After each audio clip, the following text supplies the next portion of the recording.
2007 সালের 11 জুলাই অন্য সকল স্বাভাবিক দিনগুলোর মতোই সেদিনও জামালপুরের জগন্নাথপুর থেকে ময়মনসিংহে চলাচল করছিল জিএম এক্সপ্রেস 254 ডাউন নামের এই ট্রেনটি।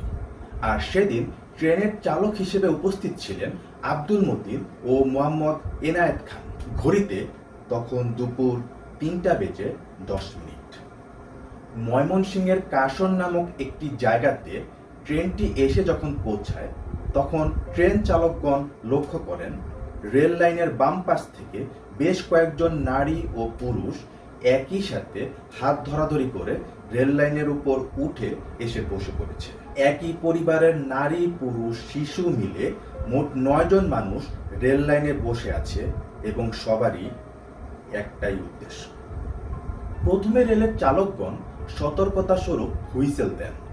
হুইসেলের শব্দ শোনার পরেও তারা যখন রেল লাইন থেকে সরে গেলেন না, তখনই ট্রেন চালকদের কাছে তাদের উদ্দেশ্য পুরোপুরি পরিষ্কার হয়ে যায়। অগত্যা ট্রেনের চালকগণ ইমার্জেন্সি ব্রেক চাপেন, কিন্তু ততক্ষণে অনেক বেশি দেরি হয়ে গেছে। চোখের সামনেই 9 জনের উপর দিয়ে ট্রেন চলে গেল এবং বেশ কিছু দূর গিয়ে অবশেষে ট্রেনটি থামে। পরন্ত দুপুরবেলা এই ঘটনাটির আকস্মিকতায় সেখানকার স্থানীয় মানুষজন রেল লাইনে এসে উপস্থিত হয়। রেল লাইনের কয়েক কিলোমিটার জায়গা জুড়ে 9 জন মানুষের শরীরের বিভিন্ন কাটা অংশ ছড়িয়ে ছিটিয়ে পড়েছিল। রক্ত, মাংস আর হাড়ে পুরো রেল লাইন রক্তাক্ত। এই হৃদয় বিদারক দৃশ্যটি সহ্য করতে না পেরে একজন চালক সেন্সলেস হয়ে যায়। কিন্তু তখন পর্যন্ত 2 জন জীবিত ছিল এবং তারা পানি পানি বলে চিৎকার করছিল।